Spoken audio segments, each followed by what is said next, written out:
န်နာကသူမရဲ့ဘောင်းဘီကိုချွတ်နေတော့ရုတ်တရက်ဓမ္မလူတွေကသူမကိုဆွဲပြီးချီနှောင်လိုက်တယ်သူတို့ကသူမကိုစပီးပုတ်ပေါ်ဆွဲတင်ပြီးသမုတ်တရားအလဲကိုအပြေးလွှားသွားပြီးရေခဲကိုရက်ဆက်စွာပစ်ချလိုက်တယ်ကြောက်စရာကောင်းလောက်အောင်အန်နာကရေထဲမှာလူးလိမ့်နေပေမဲ့တဒံလေးတဲ့တန်ကြိုးကသူမရဲ့ခြေချင်းဝတ်မှာပတ်ထားတာကြောင့်ပင်လယ်ကျန်းပြင်အောက်ကိုမြင်မြုပ်သွားတယ်သူမလွတ်မြောက်ဖို့ကြိုးစားပေမဲ့တန်ကြိုးကအရန်လေးနေတယ်လွတ်မြောက်ဖို့နီးလက်မရှိဘူးတဖြည်းဖြည်းနဲ့အောက်ဆီဂျင်ပြက်လက်မှ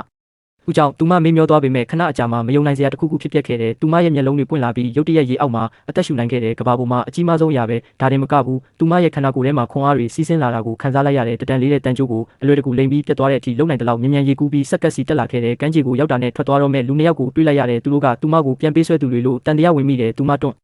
စုံမနေပဲပြေးသွားပြီးတယောက်ရဲ့လက်ပင်ကိုဆွဲလိုက်တဲ့ဒေါသထွက်ပြီးသူမကိုဘာလို့တက်ဖို့ကြိုးစားခဲ့တာလဲလို့မေးပေမဲ့ကောင်လေးတွေကသူမဘာပြောနေမှန်းမသိကြဘူးသူတို့ရဲ့ရှင်းပြချက်ကိုနားထောင်ပြီးတဲ့နောက်မှာသူမမှားတဲ့လူကိုရှာတွေ့မိမှန်းသဘောပေါက်သွားတယ်အနီးနားကလေယာအိမ်ထဲကိုအပြေးဝင်ပြီးအဝတ်စားတွေငှားဝတ်လိုက်တယ်အဲ့ဒီအချိန်မှာရဲရရှိကကမ်းခြေကတန်ဃာတီကိုဘာလို့တိုက်ခိုက်တာလဲလို့မေးတော့အန်နာကပင်လယ်ထဲပြစ်ချခံရတဲ့အကြောင်းပြောပြလိုက်တဲ့နှစ်ယောက်သားရဲစခန်းကိုတိုင်ကြားဖို့သွားကြ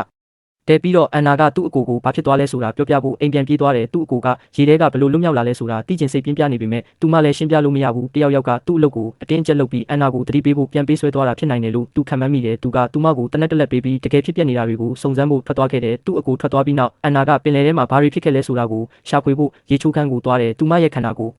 တခုလုံးရေထဲမှာပူပေါင်းတွေကနေရာတိုင်းမှာပောက်ကွဲထွက်လာပြီးမကြခင်မှာပဲသူမအသက်ရှူချက်ပြီးမေးလဲသွားတယ်ဒါပေမဲ့ချက်ချင်းပဲသူမရဲ့မျက်လုံးတွေပြန်ပွင့်လာတယ်ဒီတစ်ခါတော့သူမဟာရေအောက်မှာအသက်ရှူနိုင်တယ်ဆိုတာအတည်ပြုလိုက်ပါပြီတကယ်ဟုတ်တယ်ဆိုတာမယုံနိုင်စွာနဲ့ကြဲလောင်စွာအော်ဟစ်လိုက်ပါတယ်ဒါပေမဲ့သူမမသိခဲ့တာကတနက်ကင်ထားတဲ့လူတစ်ယောက်သူမရဲ့အိမ်ထဲကိုခိုးဝင်သွားတယ်ဆိုတာပါပဲ